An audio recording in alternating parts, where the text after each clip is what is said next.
Ok, bien hermanos. En toda la historia de la humanidad no ha habido, no ha existido un Dios que haya querido convertirse en su creación. ¿Ok? Siempre nosotros vemos en las historias, digamos, de la mitología griega, romana y de diferentes latitudes, que los dioses son seres elevados que están en un lugar muy superior y que no tienen interés en someterse, digamos, a las condiciones en las que vive su creación. ¿Ok? Pero este Dios raro que nosotros tenemos quiso convertirse en un ser humano, ¿ok?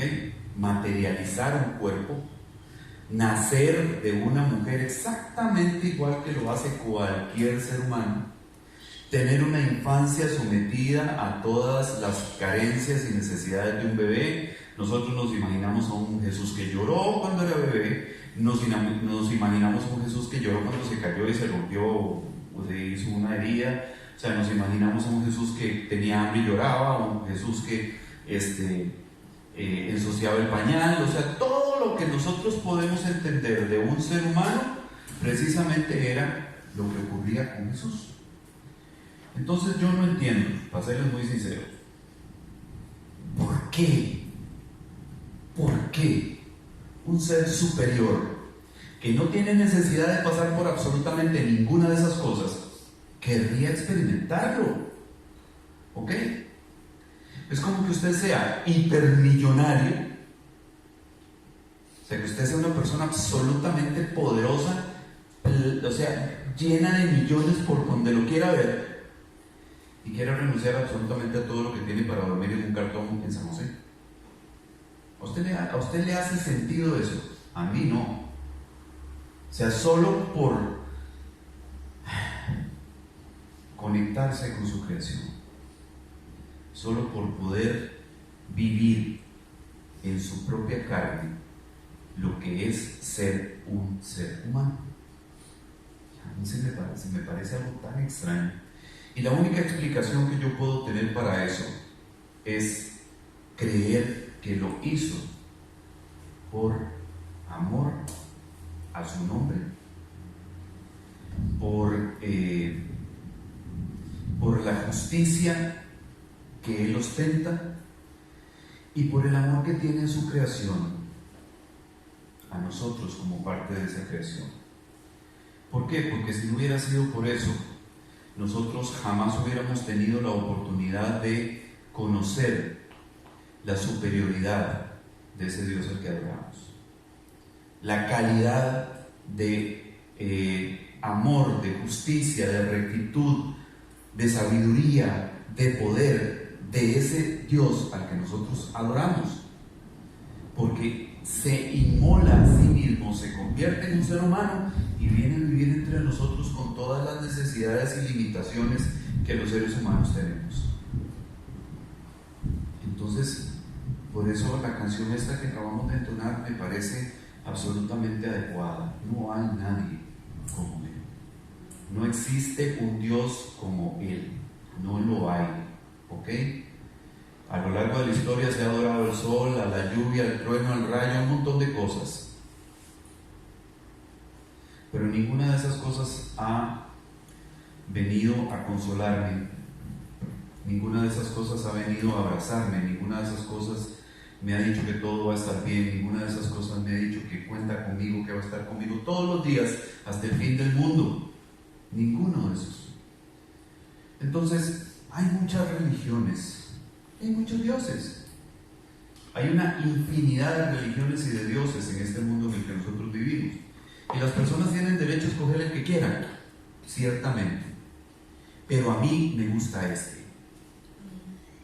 A mí me gusta este. Este es el que de verdad me convence.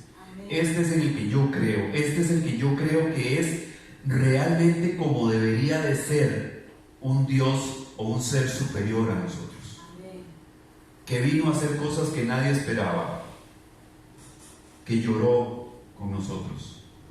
que fue capaz de renunciar a todo y dejar todo para venir a estar en medio de nosotros, siendo nosotros criaturas muy inferiores a Él. O sea, ¿quién quiere convertirse después de ser un Dios en la región espiritual? ¿Quién querría convertirse en un ser humano? No lo entiendo, pero bueno. No hay nadie como Él y eso es un hecho. Y eso es un hecho que nadie puede sufrir. Amén. Amén. Ok. Hemos estado hablando sobre las parábolas del reino, hermanos. Hemos estado hablando extensamente sobre esto. Hoy vamos a hacer un repaso rápido por las 7 parábolas que hemos visto en las últimas semanas acerca de el reino de Dios o el reino de los cielos, cuando Jesús, delante de los discípulos y de quienes le escuchaban, ¿verdad?, dijo: el reino de los cielos es semejante a. Aquí hay algo importante, lo hizo 7 veces. O sea, son 7 parábolas que hablan sobre la semejanza del reino de los cielos con cosas comunes que nosotros los seres humanos podíamos entender, principalmente en aquella época y en aquel contexto donde ellos estaban. Entonces, desde esa perspectiva, no me logro terminar de acomodar con esto. ¿Está bien ahí? Sí, necesito campo. Ustedes saben. Necesito como amarrado, como maniatado. Ok.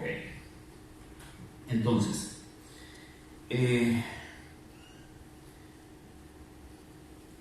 7 en la Biblia tiene un significado, ¿correcto? El número 7 en la Biblia es el número de lo perfecto, es el balance perfecto, el equilibrio perfecto, la equidad perfecta. El número 7 representa lo perfecto. Si ustedes ven la menorá, que es ese famoso candelabro judío que se usaba precisamente en el templo, ¿verdad?, y en el tabernáculo, la menorá tiene 7 velas. 1 en el centro, 3 para acá y 3 para acá. Hay un equilibrio perfecto. Si yo tuviera que balancearlo, el balance sería perfecto. Hay 3 de igual condición del lado derecho, 3 de igual condición del lado izquierdo y 1 en el centro, que es el eje central de todo. Entonces, al haber explicado Jesús 7 veces a qué se parecía el reino de los cielos, Él quería con esto dejar totalmente claro en la mente de quienes escuchaban y principalmente en la mente de sus discípulos qué era el reino de los cielos. ¿Ok? Ahora, pregunta directa: ¿qué es el reino de los cielos? O sea, hemos estado predicando durante varias semanas acerca de esto. Si alguien le pregunta a usted ¿qué es el reino de los cielos?, ¿qué respondería usted? ¿Qué es? No me levanten la mano todos porque tenemos que ir por partes.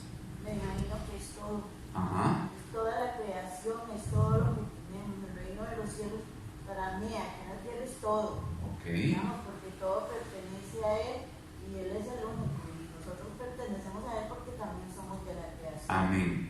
Correcto. ¿Qué es un reino? No, un reino en general. ¿Qué es un reino? ¿Es un sistema de qué? Algo central. El reino es alguien que se apodera de Ajá. las cosas. Ahí hay un elemento importante: el poder. ¿Un reino es un sistema de qué? Es un sistema de gobierno. Exactamente. Un reino es un sistema de gobierno.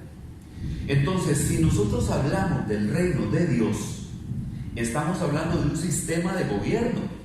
¿Ok? El reino de Dios es un sistema de gobierno. Es el sistema de gobierno que Dios estableció para todo el universo. ¿Ok? No se circunscribe, digamos, solamente a la región espiritual donde ellos están. No, el reino de los cielos o el reino de Dios es un sistema de gobierno que rige absolutamente todo lo creado por Dios. Todo está bajo ese sistema de gobierno. Todo está regido por ese sistema de gobierno. Ahora, aún en cualquier sistema de gobierno puede haber quien se oponga al reino y se oponga al rey. Eso no es nuevo. Durante toda la historia, a lo largo de toda la historia, ha habido rebeliones ¿ok? Y ha habido gente que se confabula inclusive para matar al rey, para derrocar al rey, etcétera, ¿verdad? ¿Por qué? Porque cuando se establecen reglas, se establecen leyes, reglamentos que no son de mi agrado, yo tengo dos opciones: someterme a eso aunque no me guste, o decir, no, yo no tengo por qué aguantar eso, voy a hacer lo que me dé la gana. Y si el gobierno trata de obligarme, yo puedo aliarme con un grupo de rebeldes igual que yo y entonces hacer un grupo grande y atentar contra la autoridad de ese gobierno. ¿Correcto? Pues exactamente eso fue lo que hizo Satanás. Él no estaba de acuerdo con el sistema de gobierno de Dios, estando Luzbel en el cielo junto con los ángeles, junto con Dios, o sea, bajo esa estructura él no estaba de acuerdo con eso. Entonces, no dice la Biblia de que haya ido directamente delante de Dios a decirle, Padre, no estoy de acuerdo con esto, no me gusta esto, creo que esto que estás haciendo no debería ser así. No dice la Biblia que hizo eso. La Biblia dice que se reveló, o sea que en su mente, en su corazón hubo rebelión, y esa rebelión la extendió a todos los ángeles que pudo, hasta que logró consolidar a la tercera parte de los ángeles del cielo. Entonces ya era un contingente importante de criaturas de Dios en contra de la autoridad de Dios, la tercera parte. Entonces, a partir de aquí, nosotros tenemos que entender que el gobierno de Dios ha estado en vigencia desde que Dios lo estableció. O sea, no lo ha derrocado nadie. Él sigue siendo el rey. Dios sigue siendo la autoridad máxima de ese gobierno hasta el día de hoy. Ha encomendado a su hijo como heredero, obviamente, para que sea el rey eterno de ese reino. ¿Correcto? Entonces Jesús viene a la tierra, empieza a tener relación con los seres humanos, identifica un grupo de personas con las que quiere trabajar, arma un equipo de trabajo con ellos y empieza a través de ellos a diseminar una buena noticia. El evangelion en latín significa buena noticia. ¿Ok? Entonces empieza a difundir una buena noticia a través de sus discípulos, y la buena noticia es que la condición de pecado y de maldad que los seres humanos tenemos puede ser revertida por medio de la fe en Él y la fe en ese evangelio, en esa buena noticia. O sea que usted puede alcanzar salvación mediante poner fe en Jesucristo y en el sacrificio que Él vino a hacer. Entonces Jesús, tratando de que sus discípulos entiendan de qué se trata el asunto, les da estas 7 parábolas.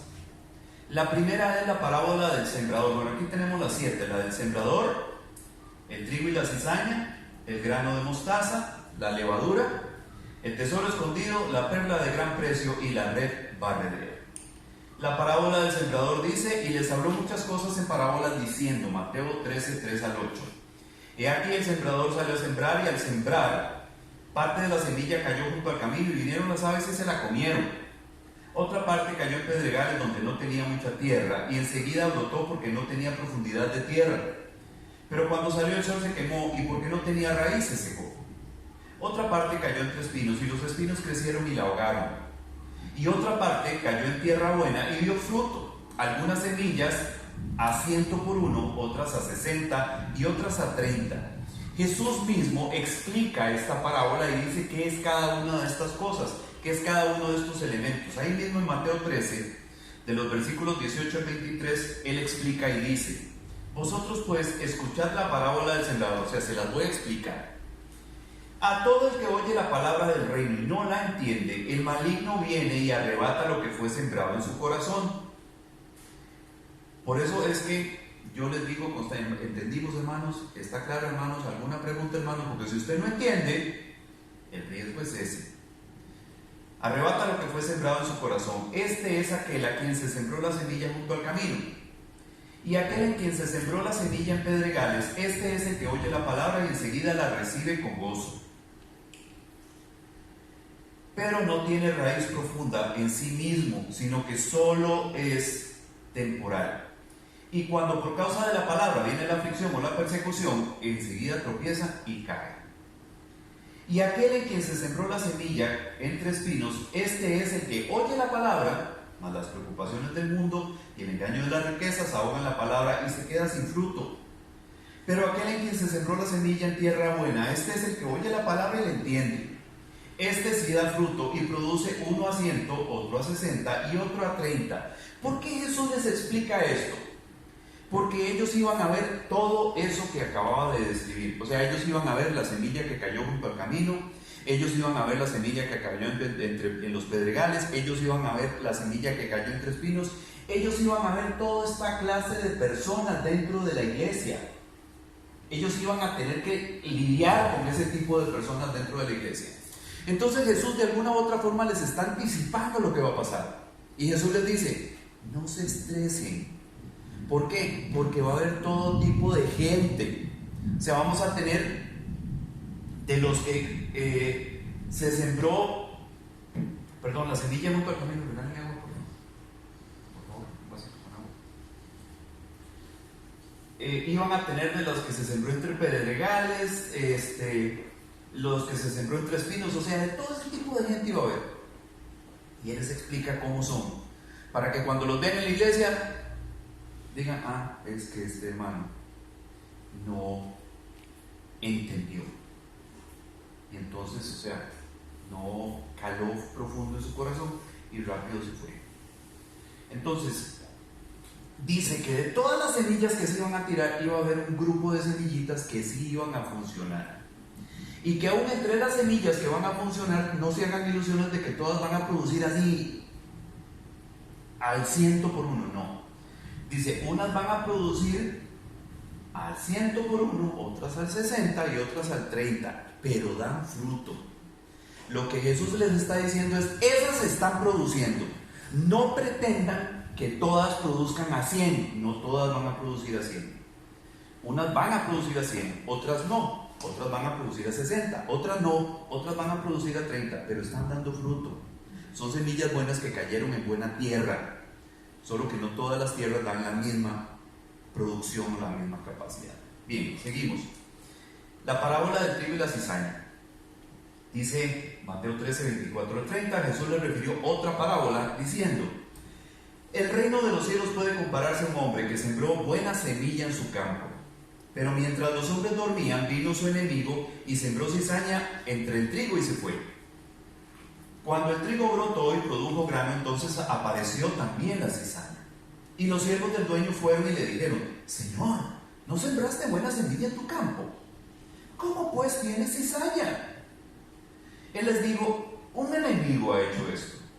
Y los siervos le dijeron, ¿quieres pues que vayamos y la recojamos? Pero él dijo, no sea que al recoger la cizaña arranquéis el trigo junto con ella. Dejad que ambos crezcan juntos hasta la siega. Y al tiempo de la siega diré a los segadores, recoged primero la cizaña y atad en manojos para quemarla, pero el trigo recogedlo en mi granero. Él también explica esta parábola a sus discípulos. Seguidamente en el versículo 37 al 42 de Mateo 13 dice, y respondiendo él dijo, el que siembra la buena semilla es el Hijo del Hombre. O sea, el sembrador es él mismo, o sea, el mismo Jesús. Y el campo es el mundo. O sea, se siembra la semilla en todo el mundo, para toda la humanidad. ¿Ok? Y la buena semilla son los hijos del reino. Y las cizañas son los hijos del maligno. Y el enemigo que la sembró es el diablo. Y la siega es el fin del mundo. Y los segadores son los ángeles, clarito, ¿verdad? O sea, aquí no hay para dónde perderse. Él explica claramente quién es cada cual en esta parábola. Dice, por tanto, así como la cizaña se recoge y se quema en el fuego, de la misma manera será en el fin del mundo. El Hijo del Hombre enviará a sus ángeles y recogerán de su reino a todos los que son piedra de tropiezo y a los que hacen iniquidad. Y los echarán en el horno de fuego, allí será el llanto y el crujir de dientes. Entonces, otra vez, lo que Jesús está haciendo es diciéndoles, bueno, dentro de la iglesia, dentro del campo que se sembró, donde se tiró la buena semilla, alguien vino y metió cizaña. Entonces lo que le estaba diciendo a sus discípulos, y sirve para nosotros hoy, es que dentro de la iglesia del Señor no solamente hay trigo, también hay cizaña, en la misma iglesia. O sea, no todos los que están sentados en una iglesia son trigo, ahí hay cizaña sentada también. Y la cizaña obviamente no produce buenos frutos. Hablamos acerca de la cizaña, nos dimos cuenta de que el fruto de la cizaña, el grano de la cizaña es tóxico, no se puede consumir. Si usted come eso, si usted hace masa con eso, para hacer un pan con eso, se va a enfermar, ¿ok? Porque tiene unas esporas de hongos que son dañinas para la salud. Entonces, los hijos del diablo, que dice aquí, ¿verdad? Los hijos del diablo que están metidos dentro de la iglesia son precisamente cizaña. Pero nosotros no somos quienes para decir, es que aquel hermano es un cizañoso, ese hermano que hace es un hijo del diablo. Usted no puede decir eso, yo tampoco puedo. ¿Por qué? Porque nosotros no somos los que juzgamos eso, ni somos los que hacemos la selección. Él lo dice claramente aquí. Dice, el enemigo que sembró es el diablo, lo tenemos claro. La ciega es el fin del mundo, el juicio final, la acción final de Dios contra la maldad. ¿Y los segadores son quiénes? Los ángeles. Entonces usted no se atreva a hacer el trabajo de un ángel. Decir, no, es que ese es nada. Nosotros tenemos que vivir pensando que todos los que están en la iglesia son trigo. ¿Ok? Y cuando vemos actitudes de cizaña en alguien, tratar de ver si lo podemos encaminar, a ver si podemos ayudarle, ¿verdad?, a que entienda que esas no son actitudes del trigo, son actitudes de la cizaña. Su toxicidad está convirtiéndolo en cizaña. Tal vez ya lo sea, pero yo no lo sé. El tema es que yo no puedo etiquetar a nadie y decir, este es hijo de Dios, este es hijo del diablo. No tengo esa autoridad. Porque eso lo hacen ¿quiénes? Los ángeles. Ok, esto es la enseñanza principal de esto, diría yo, es no juzgue, no señale dentro de la iglesia a nadie como bueno o malo, como trigo o cizaña, porque usted no es el que puede hacer eso. Son los ángeles. Tratemos a todos como si fueran trigo, aunque algunos sean cizaña. ¿Quedó claro? Hermanos, seguimos. El grano de mostaza. Mateo 13, 31 y 32 dice, le refirió otra parábola diciendo, el reino de los cielos es semejante a un grano de mostaza, que un hombre tomó y sembró en su campo, y que de todas las semillas es la más pequeña, pero cuando ha crecido es la mayor de las hortalizas, y se hace árbol, de modo que las aves del cielo vienen y anidan en sus ramas. ¿Ok? La comunidad del reino crece desde un insignificante grupo de gente hasta convertirse en un movimiento espiritual de alcance mundial que permanece hasta ahora. ¿Ok? Porque empezó ¿con cuántos? ¿Con cuántos empezó? Con 12. Jesús y 12 personas más. Ojo, y no eran Jesús y 12 eruditos, eran Jesús y 12 personas iletradas y del vulgo, dice la Escritura. O sea, gente sencilla, simple, por la que nadie daría un peso. Y 2000 años, casi 2000 años después, todavía se nombran, ¿verdad? Todavía se habla de los 12 apóstoles, todavía se habla de lo que hizo Pedro, de lo que dijo Pablo, de lo que dijo Mateo, Marcos, Juan, ¿cierto? Desde un inicio insignificante, como una semilla, como un grano de mostaza, insignificante, que nadie llegaría a creer en qué se iba a convertir. Las aves del cielo representan a aquellos que necesitan refugiarse, porque dice que las aves del cielo se pueden refugiar una vez que la semilla de mostaza crece, se convierte en un gran árbol, dice. Y las aves del cielo se pueden refugiar en él. Entonces, representa a aquellos que necesitan refugiarse de las inclemencias del mundo y recibir protección y alimento gratuito que solo Dios provee a través de la fe a su palabra. ¿Correcto? Porque vea lo que dice Mateo en el capítulo 6, versículo 26, cuando Jesús está enseñando a orar a los discípulos. Mirad las aves del cielo, que no siembran, ni ciegan, ni recogen en graneros, y sin embargo vuestro Padre Celestial las alimenta. ¿No sois vosotros de mucho más valor que ellas? Entonces, la iglesia se ha venido a convertir en un lugar de refugio, donde la gente huye de la maldad, de la toxicidad del mundo y se refugia para tener protección de parte del Señor y provisión de parte del Señor. ¿Sí o no? Dice usted amén. ¿Es cierto eso o es mentira? ¿No es cierto que nosotros en la iglesia estamos protegidos? Angélica me estaba contando temprano de la forma en que Dios la ha protegido a ella, hablándole a su corazón, a su espíritu, diciéndole, no lo hagas. 3 veces, Angélica. 2 veces. 2 veces donde está a punto de ponerse en riesgo y el Señor le dice, Ese es el papá que tenemos. Ese es el Dios que tenemos, que cuida a los suyos, que nos protege, porque estamos en la iglesia. Estamos en la iglesia, somos parte de la iglesia. Y entonces estamos considerados trigo. Somos hijos del reino, decía aquí, ¿verdad? Son los hijos del reino, decía una de las parábolas. Nosotros somos hijos del reino. Y muy bueno la reflexión que nos trajo Edulías hoy. O sea, somos hijos de Dios. No somos cualquier hijo de vecino, decía la pastora Lucía. ¿Ok? Somos hijos del reino, somos hijos de Dios y somos los protegidos, somos los chiquitos de papá. Nosotros somos los chiquitos de Dios, los chiquitos de Dios. Protegidos, guardados. A veces pasamos por situaciones difíciles, por límites, por escasez, por estrechez, sí, pero tenemos un papá, no somos huérfanos, hermanos. Dios nos cuida, nos protege, nos guarda, nos libra. Y aquí estamos para la gloria del Señor, en medio de una situación terrible.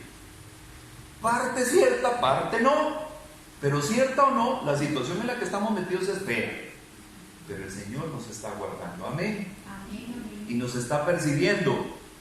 Como me contó Angélica temprano, nos apercibe. No lo hagas. ¿Por qué? Porque los que son hijos de Dios son guiados ¿por quién? Por el Espíritu de Dios. Entonces, ¿quiere usted saber si es hijo de Dios o no? Ahí está la respuesta. ¿Quién te habla? ¿Quién te guía? ¿Quién te dice no? ¿Quién te dice detente? ¿Quién te dice hacerlo? Yo te voy a apoyar, yo te voy a acompañar. ¿Quién? El Espíritu de Dios. Amén. Seguimos. La levadura. Les digo otra parábola: el reino de los cielos es semejante a la levadura que una mujer tomó y escondió en 3 medidas de harina hasta que todo quedó fermentado. El reino de Dios afecta todo lo que toca, todo. O sea, no puede alguien ser tocado por el reino de Dios y no estar afectado por él. Amén. Esta acción de leudar la masa que describe Jesús en la parábola de la levadura se distancia de los ritos sagrados del judaísmo que daban gran valor a la pureza, a evitar contaminación con personas que no fueran miembros de la nación de Israel. Ellos siempre han sido muy elitistas, ¿verdad?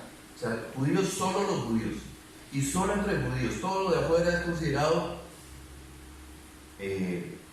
no aprobado. ¿Ok?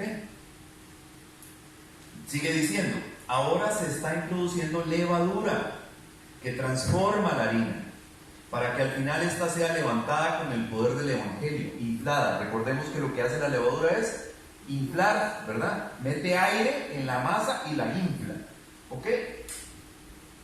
Transformando tanto a judíos como a gentiles, consolidando una sola masa homogénea.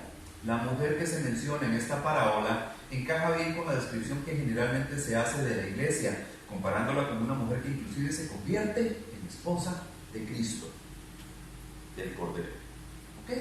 Entonces, ¿para qué les da Jesús esta parábola? Para que entiendan que la acción del Evangelio no va a pasar desapercibida, que donde llegue la buena noticia va a haber transformación, que esa masa que toque el Evangelio de salvación va a ser transformada sí o sí. ¿Ok? Ahora, no fue para toda la masa. Dice que fueron ¿cuántas? 3 medidas de harina. Ahora, las 3 tazas de harina fueron transformadas. ¿Correcto? No agarró toda la masa y la leudó. No, agarró 3 tazas. Entonces, tenemos que entender que ese es el propósito de Dios, que ese es el objetivo que Dios persigue. Ok, que el Evangelio sea un Evangelio de transformación. Y el Evangelio de transformación empezó por transformarnos a nosotros, que ahora tenemos la responsabilidad de poner en contacto a otras personas con ese Evangelio que leuda, que transforma, que no deja las cosas igual. Amén. Esa es nuestra responsabilidad. ¿Cómo? Hablando directamente, sí, pero nuestro testimonio también habla. Lo que somos también habla. Lo que mostramos a otras personas también habla. A veces se predica más mostrando que diciendo. ¿Sí o no? ¿Cierto? Es el que se cree más, de hecho. ¿Perdón? Es el más creíble. Es el más creíble. A mí no me hable, enséñeme. ¿Por qué? Porque se han dedicado tantos a hablar y a decir cosas y a no mostrarlas, que vivimos en tiempos de mucha incertidumbre donde la gente ya no cree lo que le dicen. O sea, usted dice ser miembro del pueblo de Dios, enséñemelo, muéstremelo, quiero verlo, quiero ver sus obras, quiero ver sus actitudes, quiero ver su trabajo, quiero ver su solidaridad para con otras personas, quiero ver a Cristo en usted. Por eso esta iglesia se llama el reflejo, porque nuestra responsabilidad es reflejar a Cristo. La gente no quiere que le hablemos de Cristo, quiere ver a Cristo en nosotros. Amén. Porque ese es el testimonio que convence. Amén. El tesoro escondido. El reino de los cielos es semejante a un tesoro escondido en el campo, que al encontrar a un hombre lo vuelve a esconder, y de alegría por ello va, vende todo lo que tiene y compra aquel campo. La explicación: siempre un tesoro está relacionado con algo valioso, eso lo tenemos claro, con algo que merece la pena apreciar y preservar. Jesús es el hombre que encuentra el tesoro en el campo. Esto es una aclaración de la explicación que había dado cuando hablé de esta parábola. Yo dije que podía ser cualquiera de nosotros. No, el hombre que encuentra el tesoro es el Señor Jesús. Amén. Dice, o sea, la comunidad del reino metida en el mundo. Ese es el tesoro que él se encontró. La comunidad del reino de Dios metida en el mundo. Pero esto sucede antes de la fundación del mundo. Esto es importante. ¿Por qué? Porque lo hemos dicho muchas veces, hermanos. ¿Por qué es que Él marca? ¿Por qué es que Él elige para salvación a algunos y a otros no? Porque eso está decidido desde antes de la fundación del mundo. Ese tesoro del que habla esta parábola, Jesús lo encontró antes de la fundación del mundo. Y desde el momento en que Él encuentra el tesoro, inmediatamente marca este. Los elige, los preselecciona. ¿Por qué? Porque recordemos que Él puede ver toda la historia de la humanidad completa. Él no necesita estar en este momento para ver qué somos nosotros hoy. Desde antes que nosotros fuéramos creados, ya Él veía el futuro. Ya Él sabía cómo era cada uno de nosotros y podía entonces poner una marca positiva o negativa. Decir, este es trigo, este es cizaña. Desde entonces. Entonces, cuando Él encuentra ese tesoro, antes de la fundación del mundo, vea lo que hace. Va y delante de su Padre se despoja de todo lo que posee. Su gloria, su inmortalidad, su superioridad, para venir a entregarse a ese tesoro valioso que halló y quiere para sí mismo su esposa. Porque ¿cuándo es que se toma esa decisión, hermanos? ¿Cuándo es que Cristo dice, yo voy a pagar esa deuda? ¿Cuando nos jalamos la torta? No, es antes de que nos jaláramos la torta. Porque ya se sabía cuál era el desenvolvimiento, ya ellos desde antemano sabían todo lo que iba a pasar. Entonces Jesús, antes de la fundación del mundo, dice, yo pago esa deuda. Y se despoja de todo, de su gloria, de su majestad, de su divinidad, de su condición superior a la nuestra. Vende todo, entrega todo para adquirir ese tesoro, para comprar el campo donde el tesoro estaba y quedarse con él. ¿Cómo compró el campo? Con su sangre. Él redime a toda la humanidad. La sangre es para cubrir toda la humanidad. pero no toda la humanidad acepta el sacrificio. Pero si la humanidad entera al 100% lo aceptara, funcionaría para todos. Entonces él compra todo el campo. Y entre todo ese campo, o sea, no es que todo el campo estaba lleno de tesoros, no, en ese campo grande había un tesoro, en alguna parte de ese campo. Entonces él compra el campo, lo paga con su sangre y extrae el tesoro que hay en ese campo. Nosotros somos parte de ese tesoro. Gloria a Dios, amén. Amén. La perla de gran valor. El reino de los cielos también es semejante a un mercader que busca perlas finas, y al encontrar una perla de gran valor fue y vendió todo lo que tenía y la compró. Esta parábola es semejante a la anterior. El mercader comerciante viajero es el Señor Jesús, que desde muy lejos, en el Olam, antes de la fundación del mundo, al inicio de los tiempos, encontró una perla en el futuro que en verdad valía la pena adquirir. Pues el mercader de la parábola busca perlas finas, lo cual hace pensar en que también hay perlas no tan buenas ni tan valiosas. Una vez que la identifica, va y se despoja de todo lo que conoce, vende, entre comillas, todo lo que tenía, y se queda sin nada. La palabra de Dios dice, haciéndose pobre para poder adquirir. Está clara la palabra, ¿cierto? Un mercader que busca perlas finas, encontró la mejor de todas, va y vende, entrega todo lo que tiene porque él quiere esa perla. Él quiere ser el dueño de esa perla. Amén. Nosotros somos parte de esa perla. Entonces, gloria a Dios.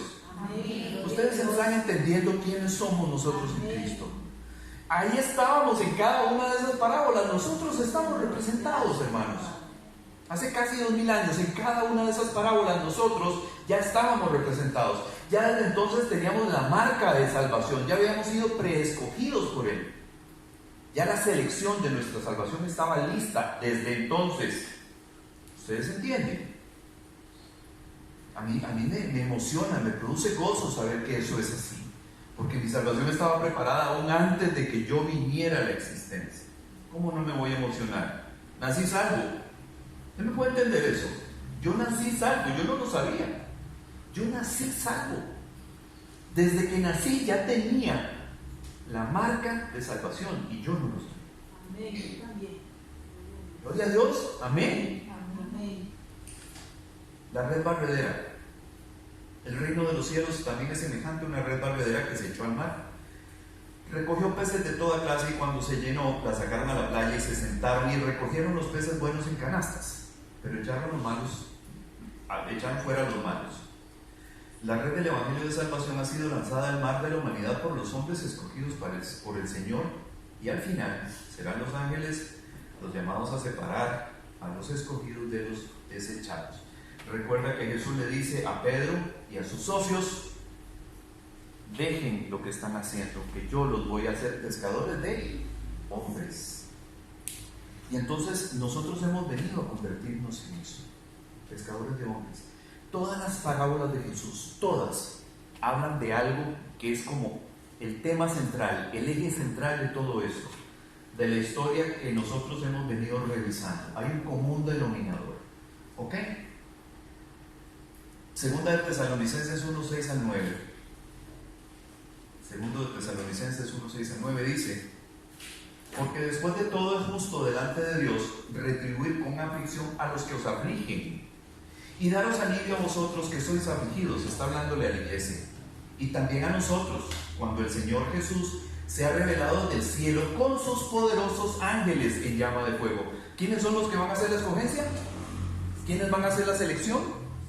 Los ángeles. Por eso Él viene con los ángeles. Dice: dando retribución a los que no conocen a Dios y a los que no obedecen el Evangelio de nuestro Señor Jesús. Aquí hay dos tipos de personas: los que no conocen a Dios y los que no obedecen al Evangelio. Porque hay gente que conoce a Dios, que ha oído hablar de Él extensamente y no obedece al Evangelio. No le interesa, ¿ok? Y están los que no conocen y tampoco quieren conocer. Dice el 9: estos sufrirán el castigo de eterna destrucción, excluidos de la presencia del Señor y de la gloria de su poder. No es lo mismo hablar de Dios que conocerlo. Lo tenemos claro, ¿verdad? Aunque estemos en la iglesia, podríamos aún ser parte del mundo y así no obedecer el evangelio. O sea, pie afuera, pie adentro. ¿Correcto? Cizañita, ¿verdad? Solo los nacidos de nuevo, del agua y del Espíritu, tienen de Él la garantía de su salvación y la eternidad en luz. El común denominador de todas estas palabras es una selección. Perlas finas, perlas malas.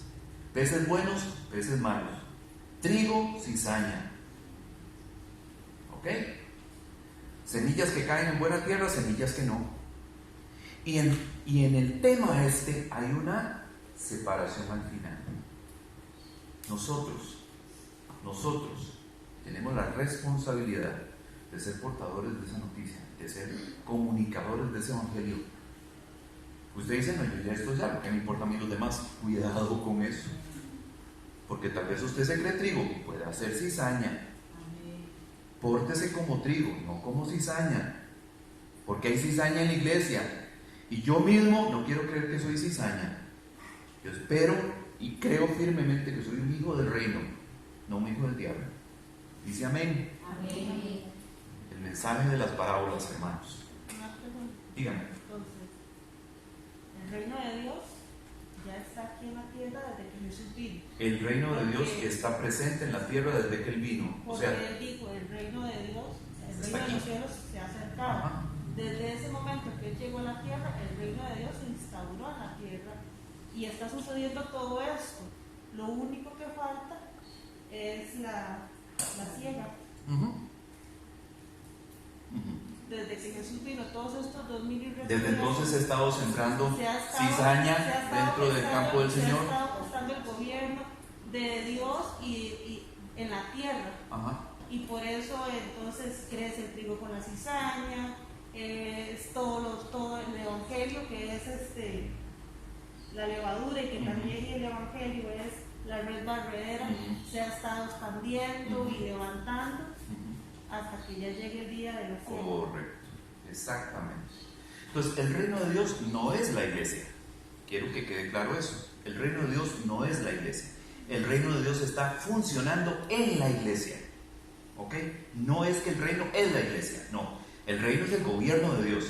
Pero los representantes, los embajadores del reino en este momento somos nosotros, su iglesia. Nosotros no somos el reino de Dios, somos los embajadores del reino de Dios.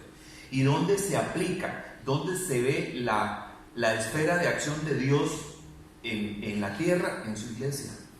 ¿En quiénes? En los hijos del reino, no en los hijos del diablo.